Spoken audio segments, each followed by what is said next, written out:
Have you ever been home alone and started hearing strange sounds, odd creaks, and felt like there was someone standing in the hallway?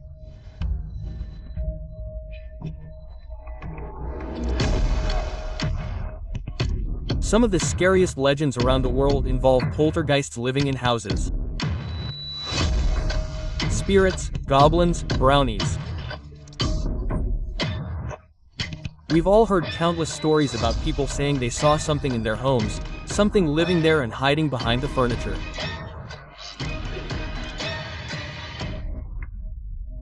But what if I told you there were stories where this something was actually captured? This is a photograph from the 1940s, a building in Denver at 3335 Westminster Place. Locals believe this house to be cursed. No one has lived here for a long time, but they still often hear strange sounds. They sometimes see the curtains moving, and sometimes they spot a scary black silhouette in the windows. And most importantly, why was this house initially considered cursed? Its owner was brutally murdered. In 1941, the body of an elderly man was found here. The death was the result of a brutal beating, and the killer left no trace behind. Police had no idea how the perpetrator had entered the house. They found no traces of malice on the windows or doors. It was as if someone or something had been there all along and never left after the crime. Crime reports of the time dubbed the "Ghost House Murders." Strange stories surrounded the crime. But the truth turned out to be even more interesting.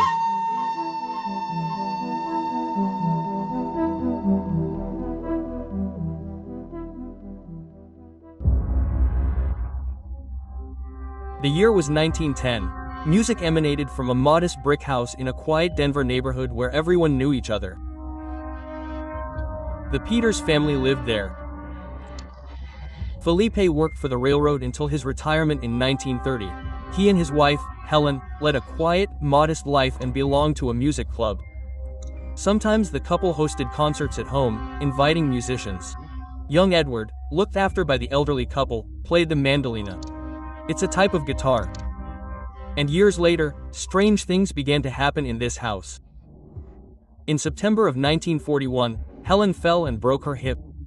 She was taken to the hospital and remained there for treatment. A broken hip. And now it's a very complex injury that is taking a very long time to heal. Philip was left alone in the house. Neighbors often kept an eye on the elderly Philip. They invited him to lunch or dinner, understanding that it was difficult for him to be alone. On October 17, 1941, Mr. and Mrs. Ross from across the street invited him to dinner. The neighbors set the table and prepared. But Philip Peters never showed up. Mrs. Ross went to check where Philip had gone. She approached the house and immediately realized something was wrong. The lights were off. Mrs. Ross knocked on the front door. There was no answer.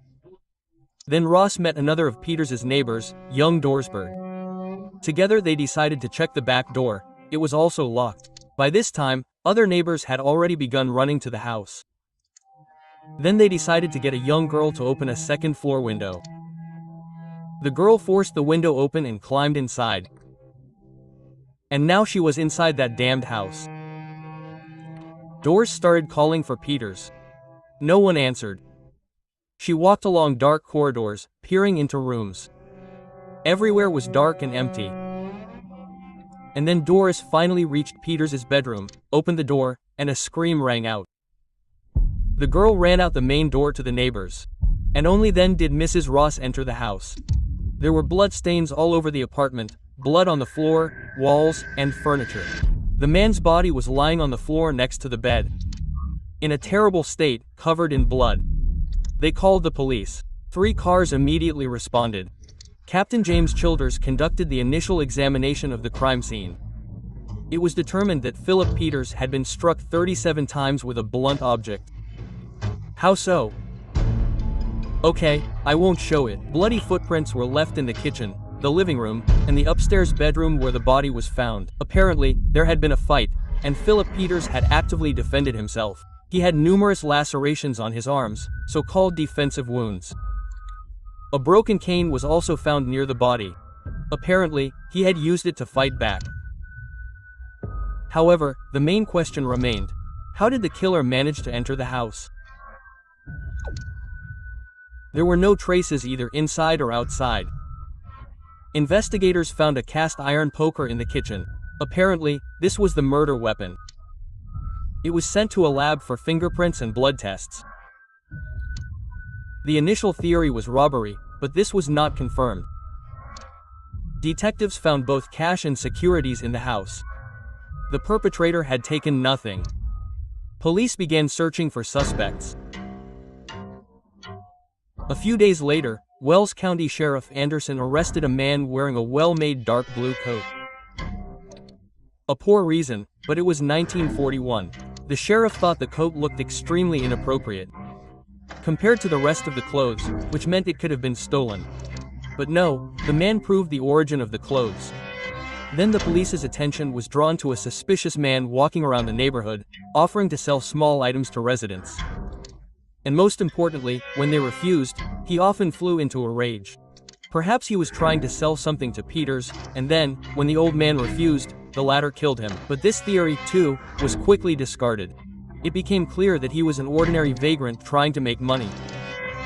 A lab test of the poker also yielded no results at all. There, they confirmed that this particular poker was indeed the murder weapon. The victim's blood was found on it, but there were no traces of the perpetrator. By the spring, the investigation into Philippe Peters' murder had practically stalled. There was no new evidence, and the investigation was at a dead end. And then Philippe Peters' wife, who had broken Helena Peters' hip, was discharged from the hospital. And now she lived alone in this cursed house. In our everyday mythology, the main spirit of the home is the domovoi, house spirit. He is considered the master of the home, the helper of those living there, and the keeper of the hearth. Other peoples also believe in similar spirits. For example, among Turkic peoples, a domovoi must live in every home, otherwise shaitans, evil spirits, will infest it. The Tatar domovoi, house spirit, lives in cellars and appears as an elderly woman, or, in abandoned houses, as an evil old woman. The British Isles are a breeding ground for various domovoi. The most famous fairies are similar to the Slavic domovoi. Bogoroths are mischievous spirits often used to frighten children. The Irish have cluricons, spirits that guard wine cellars. Incidentally, since their main job is to protect alcohol, they are always drunk. The Norwegian domovoi are the Nisa people. Japanese domovoi are eerie. Today, they are often depicted in various computer games. For example, Okate Zashi Kiwarashi, ghost children. They bring good luck to the grandfatherless and the elderly. Throughout history, people have seen or felt the presence of something in their homes, something otherworldly. But in our story, this otherworldly presence was captured. In February of 1942, Helen Peters returned home and was under the care of two housekeepers. It was then that people began to say the house was cursed. Helen couldn't live in the building for a month. The injury resurfaced, and she was again hospitalized. And while she was gone, neighbors constantly heard sounds coming from the house. Sometimes they saw dark silhouettes in the windows, and some even noticed a light. Children began to frighten each other with stories about the soul of Philip Peters, who remained in this house. In April of 1942, Helen finally returned home. She was still ill. Mrs. Edith Clark, the wife of the former Sheriff Dever, helped her during the day, and Mrs. Hattie Johnson at night. And the women often felt someone's presence in the house. It felt like someone was constantly watching them. And then the police department received a call. It was Edith Clark. When the police arrived, they found a woman terrified. She frantically tried to explain what was happening. She said she heard noises in the walls, like soft footsteps in empty rooms. Newspapers kept disappearing from the porch. Trays with food for Mrs. Peters were misplaced. The woman was terrified. She said there was definitely an evil spirit in the house. Then they questioned the second housekeeper, and she also confirmed everything. They also told another extremely astonishing story. A button was installed in Mrs. Peters' bedroom on the second floor. In case of an emergency, Mrs. Peters could use the bell to call neighbors for help. And one day, the bell rang in the house of neighbor John Voss. The man abruptly ran out of the house, hurried to help at the Peters house, ran inside, and suddenly saw Helen calmly going about her business on the first floor. Then the cart ran upstairs to Mrs. Peters' bedroom, and there was no one there. Helen had just left the hospital with a broken hip. She couldn't have come down from the second floor so quickly. So who pressed the button? The lady of the house herself seemed not to notice anything unusual. She was already elderly. Her hearing wasn't very good, and she didn't hear anything. But the neighbors said that the soul of Philip Peters tormented everyone except his dear wife. And then the housekeeper, Edith Clark, saw the ghost of this house with her own eyes. Here's what she told the police. I heard some knocking. I'd heard something like that before, but then I thought it might have been birds. I went into the kitchen and suddenly noticed that the door to the stairs leading upstairs was slowly opening. I noticed a leg and a thin white hand on the door. I screamed, and it quickly disappeared behind the door. And then I heard this thing running down the stairs. The police responded and conducted a full search of the house, but nothing was found. 2 officers remained in the house for 48 hours. They saw no one or anything that would lead them to believe the house was haunted. Then the second housekeeper, Hattie Johnson, saw something.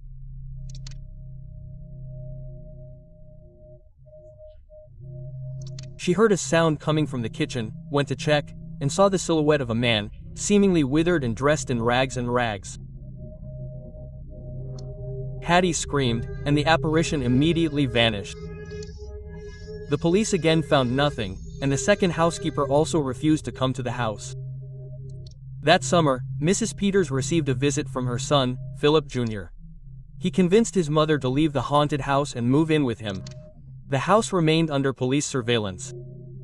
The investigation into Philip Peters' murder, although slowed, was not yet closed. Thus, a haunted house appeared at 3335 West Monsev Place in Denver. People avoided the building. The strange events did not end with Helen's departure.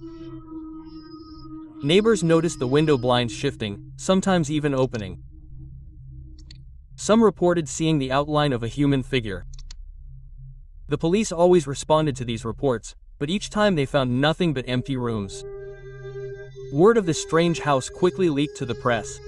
The murder of Philip Peters became known as the Phantom Murders, and the house became known as the Denver Haunted House. People were fascinated by the ghostly tales, but the police were unable to figure out what had happened. On July 30, 1942, detectives Robloxson and William Jackson were patrolling the area. By this time, patrols of the haunted house had become routine. They were calmly passing the building's windows when suddenly they saw the apparition themselves. A black silhouette of a man in the window appeared for a moment and then immediately disappeared. The detectives ran inside and heard a faint noise coming from above. They immediately rushed up the stairs. After passing the bedroom, they realized the sound was coming from the pantry. Opening the door, they saw 2 legs dangling from above. Directly above the closet was a narrow gap, which the detectives had previously overlooked. They simply couldn't believe that a person could squeeze through such a small opening. The detectives grabbed the ghost by the legs and pulled him down. Before them was a disgusting-looking man. His old rags were soaked with dirt. The stench was incredible. With bushy eyebrows and wide eyes, he squinted against the light. It was clear he was accustomed to the darkness, and the sunlight caused him physical pain.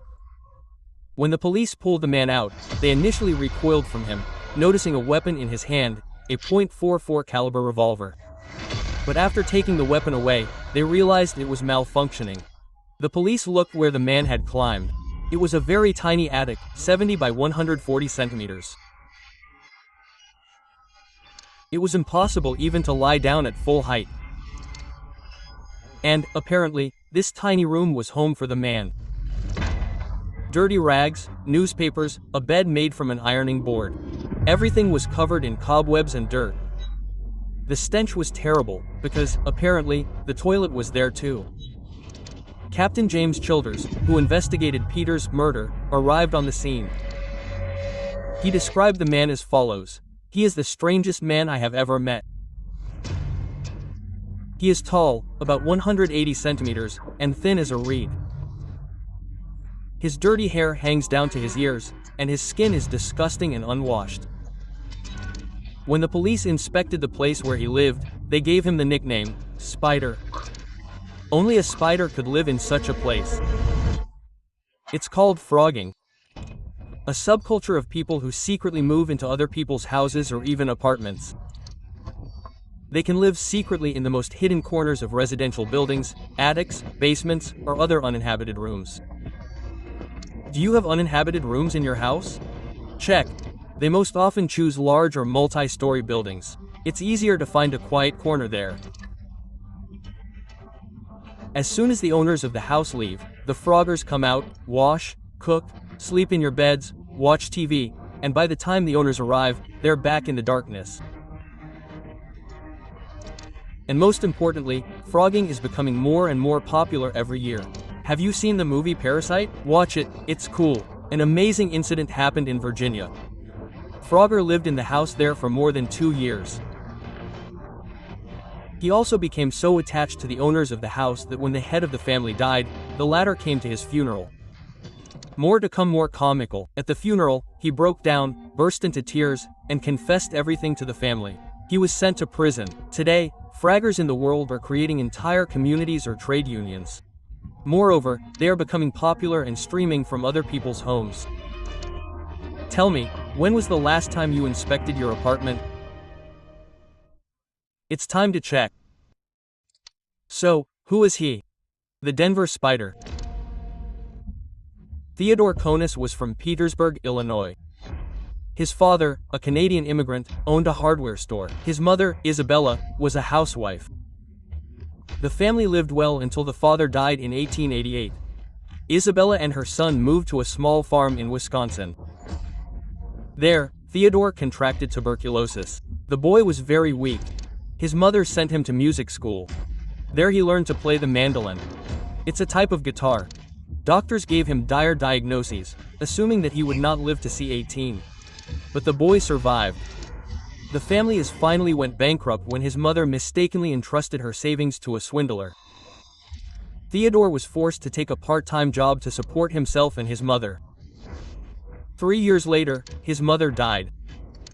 Theodore was left alone without money and a home. He worked as a street musician, trying to earn at least something. And it was through music that Theodore met Philip Peters. They were all members of the Mandolina Club. It's a type of guitar. They knew the boys' situation and tried to help them. Sometimes they invited them to their house for dinner. Theodore left the city for 30 long years. For 30 years, he worked here and there, in different cities. He was looking for himself, but ultimately he became completely impoverished. 30 years later, he returned to his native Denver and immediately went to his old friends Philip and Helene Peters. In September of 1941, Theodore, who at that time had already turned 59 years old, approached the house at 33 to 35 West Moncrieff. He watched as a man left his house to visit his wife in the hospital. Theodore didn't wait for Philip to return home. Instead, he decided to sneak into the empty building. Once in the kitchen, Theodore found food and ate. Then he decided to look around. While searching the house, he found a narrow passage in the back wall of the pantry, through which one could get to the attic. Theodore crawled into the attic and decided to live there. I ended up at Philip's house and found that the front door was unlocked and no one was home. I went in and ate a little. I felt terrible. My lungs were cold. I was literally at death's door. Autumn was approaching, and I couldn't spend another winter on the street. I needed to find a roof over my head. I didn't know that Mrs. Peters was in the hospital. I found a door in the closet, climbed through it and went to bed. I slept for days on end. For several weeks, Theodore lived under the roof of the house. Every night I listened, leaning out into the hallway, waiting for him to fall asleep.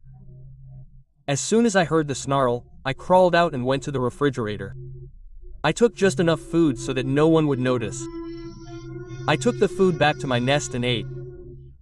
I found an old cassette player in one of the cabinets and a pair of headphones. I fixed it and listened to music. I went down to the toilet and even shaved with the old man's razor. Over time, Theodore learned to live in the house without the owners noticing him. However, over time, Theodore got bored with this existence. He began to amuse himself by essentially stalking Philip in his own house. Theodore would go downstairs and watch Philip. Remaining invisible, he could be very close to him. He hid behind doors when Philip passed by and enjoyed the fact that he was there without being noticed. I did this purely for fun. It was a game, and it gave me a thrill. From that moment on, this house belonged to Theodore. And soon he got his way. Theodore made a mistake. Thinking that Philip had gone to the hospital to see his wife, he came downstairs from his hiding place. He headed to the kitchen for food. But Peters was home. Philip went to see what was going on in the kitchen, and the men met. At that moment, Theodore thought that Philip would take his new home away from him. I think Peters recognized me, and after 30 years, although I had changed a lot, I saw an old revolver hanging on the wall, grabbed it and hit Peters. He fell, but got up and said he was going to call the police. He went to the room where the telephone was, and I hit him again with the butt of the revolver. He resisted. We fought. He used a cane, and I used an unloaded revolver, using it like a hammer. But then I came across a poker, and I hit him with it. I don't remember how many times I hit him, but after a while he calmed down. After that, I took some food from the refrigerator and returned to the attic. If Philip hadn't noticed me, he would be alive today. But at that moment, it was like this. It was either him or me. Theodore cleaned the poker and put it back. Instead of running away, he decided to go back upstairs to his hideout. All this time, when the house was filled with police, when the house was being watched, he listened to stories about the ghosts of this house on the radio and followed the investigation against him. He stayed in the house after Helen Peters returned. Noticing that she had trouble hearing, his life in a strange house became even easier. His biggest problems began when Helen moved out. The house was left without heat, and he almost froze, but he still did not leave it. So Theodore Konis became the ghost of the Denver haunted house. When neighbors or passers-by noticed movement in the lights or a scary black silhouette, it was Theodore. He lived in the house for 10 months, including with the widow of the murdered man. Her man. Later, he confessed to the police that sometimes he stood over Helen's bed and watched her sleep. During all those months, Theodore left the house only once. Once he went outside to collect a bucket of snow. And that's how he got water. It was a nightmare. 10 months of a terrible, hellish nightmare. And now that it's all out in the open, I feel relieved. You can't live like a damned creature without thoughts and feelings that burn deep in your soul. You see, I've never committed a crime before, but justice will come to me, as it should. Theodore pleaded not guilty to first-degree murder. Together with his court-appointed lawyer, he denied that the killing was premeditated. It was accidental, in his opinion. He also claimed that the murder was caused by his psychological state.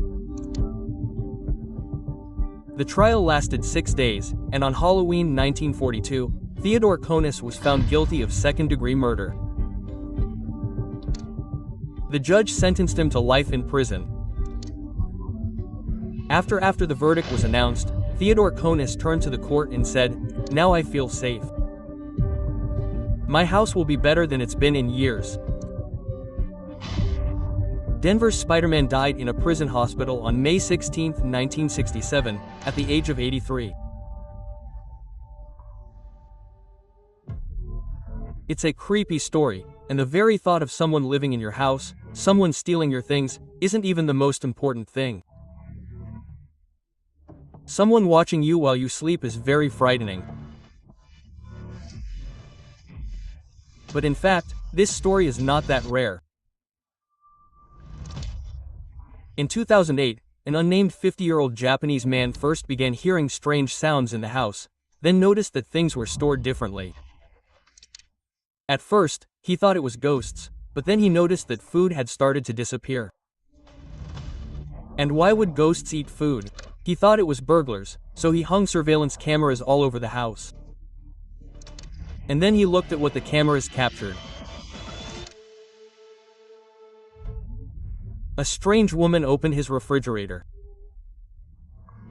He immediately called the police, but the police found that all the doors and windows were locked, meaning the burglars were still home. And then, on the mezzanine above the closet, the police discovered a 58-year-old Japanese woman, Tatsuka Harikawa. She had lived in this house for a year. A whole year. She was huddled on the entresol. And what's more, the police found out that before she moved into this house, she had lived in almost every building on this street. 2012, South Carolina. Tracy and her 5 children lived together in the same house. She began hearing strange noises, but when she checked the attic, she found nothing. And then, during the night, plaster fell from the ceiling on her. She called her nephew, who came over and climbed into the attic again. He crawled along the entire building, and at the very end of the attic, in the corner, he found a sleeping man. When the man woke up, he smiled and ran away, but Tracy managed to see his face. It was her ex, whom she dated 12 years ago. It turned out that a year earlier she had asked him for help. Change the doors in the building.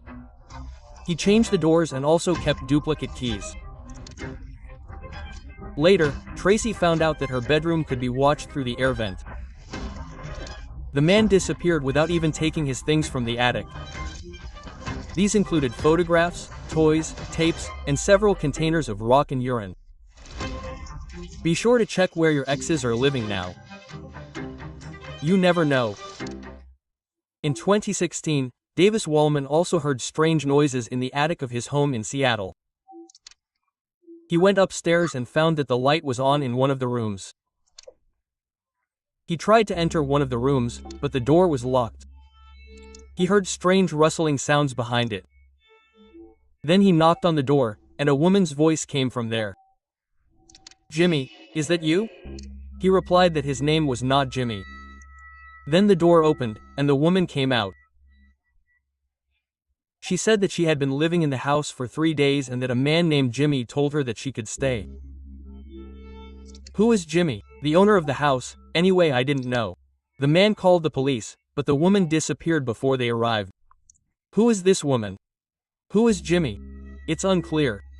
She just lived with him in the house for 3 days. And they didn't cross paths. Holy. 2012, Colorado. Troy and Dana Donovan, as well as their 2 children, simply couldn't return to their own house because some people had moved in there. Jose Rafael and Veronica Belletta, the Donovans lived in this house until they moved to Indiana, where Troy found a temporary job. They claimed that they got the house based on a sworn statement that the house was abandoned and that they paid $5,000 to move in. The police refused to intervene because it was considered a civil, not criminal matter. Moreover, the migrants, Jose and Veronica, even obtained a court order prohibiting Donovan from approaching their now home. After some time, the Donovans finally won the lawsuit and the displaced persons were forced to leave the building. However, even here the displaced persons proved to be the smartest, because they filed for bankruptcy. According to Colorado law, a person cannot be evicted if he has declared bankruptcy. In short, Chaos and Veronica turned out to be very skilled swindlers and simply took the house. And the law could do nothing about them. They managed to get the property back. Later it turned out that Chaos and Veronica were accused of several criminal offenses, and then the police intervened.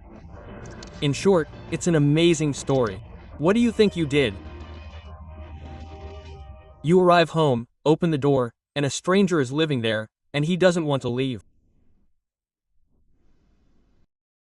In short, all this stuff is not uncommon.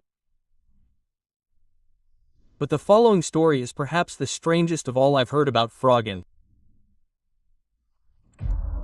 1922, Los Angeles.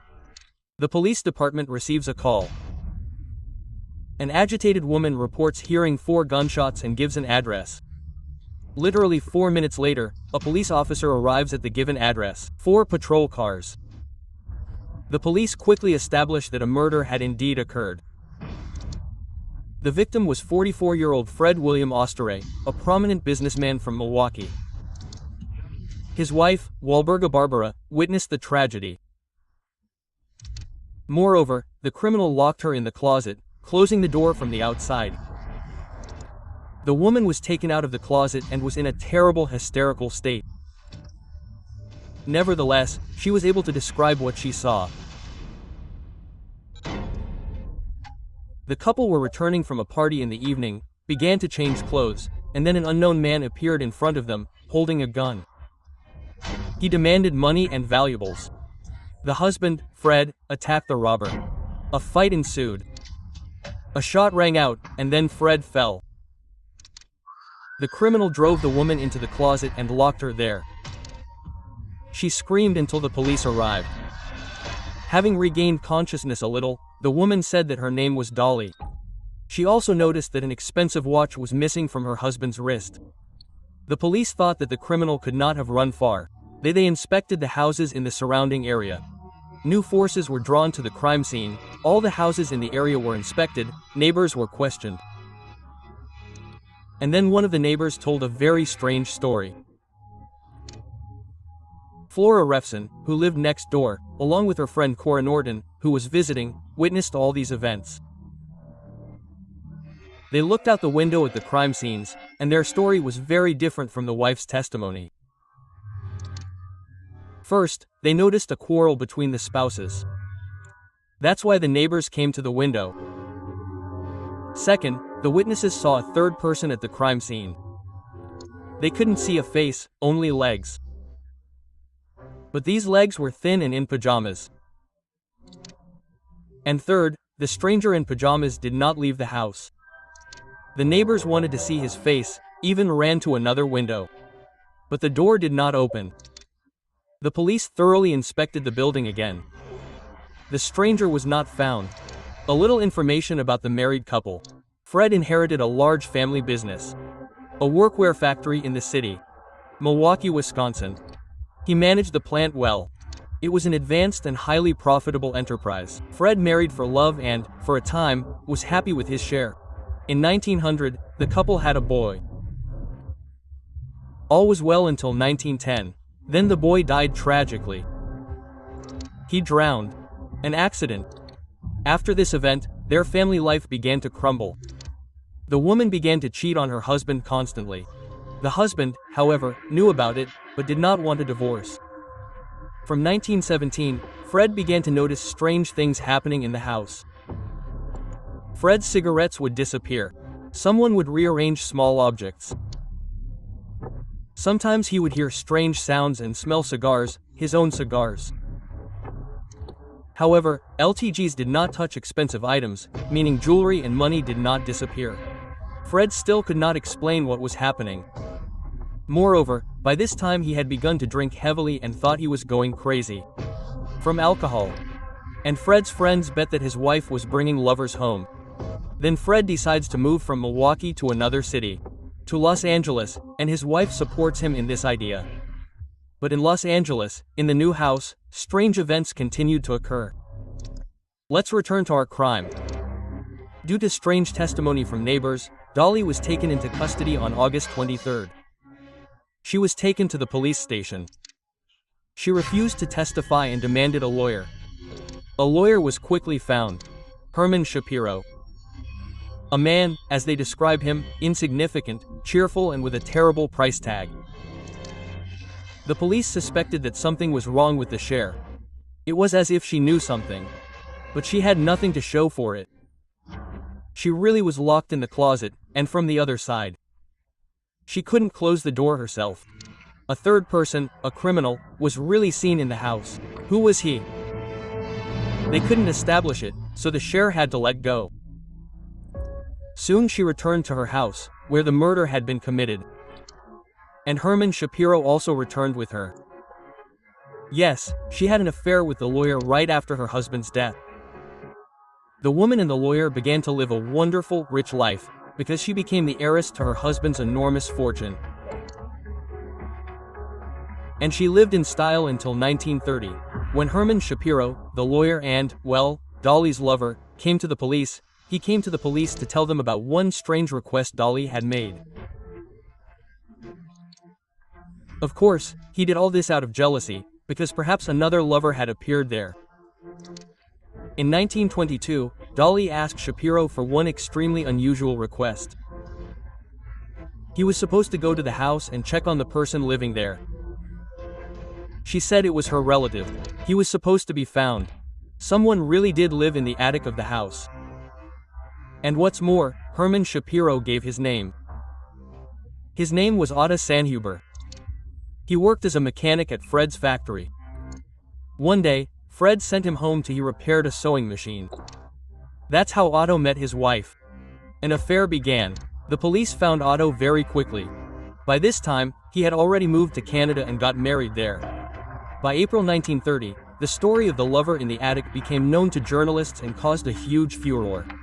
So, Otto was detained. Now it's time to hear his side of the story. He really did meet his wife that way. Sewing machine repair and affair. The lovers often met in motels and hotels and one day realized that this was not entirely convenient. And what's more, Fred suspected that his wife was cheating on him. And then Dolly offered her lover an original solution. She invited him to move in with her in a secret room in the attic. And he agreed. The man lived in Fred's house, and when Fred went to work, Otto left his refuge, walked around the house, smoked Fred's cigarettes, drank his whiskey. He admitted that he even wore Fred's clothes. Then the husband began to complain to his wife about the ghost. He felt like something was happening in the house. He suggested to his wife that they move to Los Angeles. She agreed. And she made the same suggestion to Otto. Otto was the first to go to the house Fred had chosen in Los Angeles and moved back into the attic. And then a couple moved into that house. He's the most devoted Frogger I've ever heard of. When Herman Shapiro showed up in Odell, the man couldn't take it anymore and left. He fled to Canada. When he told the story of how he killed Fred, he insisted it was unintentional. He said he was forced to intervene in a scandal.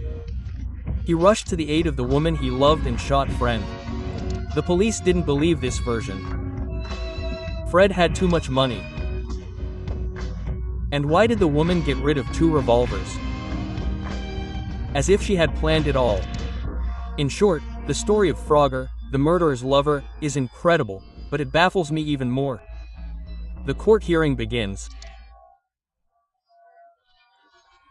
The man was indeed charged with manslaughter, and in Los Angeles, the statute of limitations for manslaughter was only 3 years, even though 8 years had passed since the death. This meant Otto would simply escape punishment, much less Dolly. She also left the police force and went off to live her happy life as a widow. That's where the story ends. What happened to Otto next is unknown. Apparently, he left for Canada again, and Dolly was also doing great.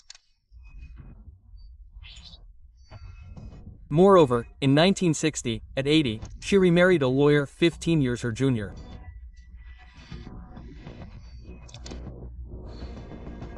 Well, I wish you to be as loving as Dolly. Like and subscribe to the channel. New story coming soon. M.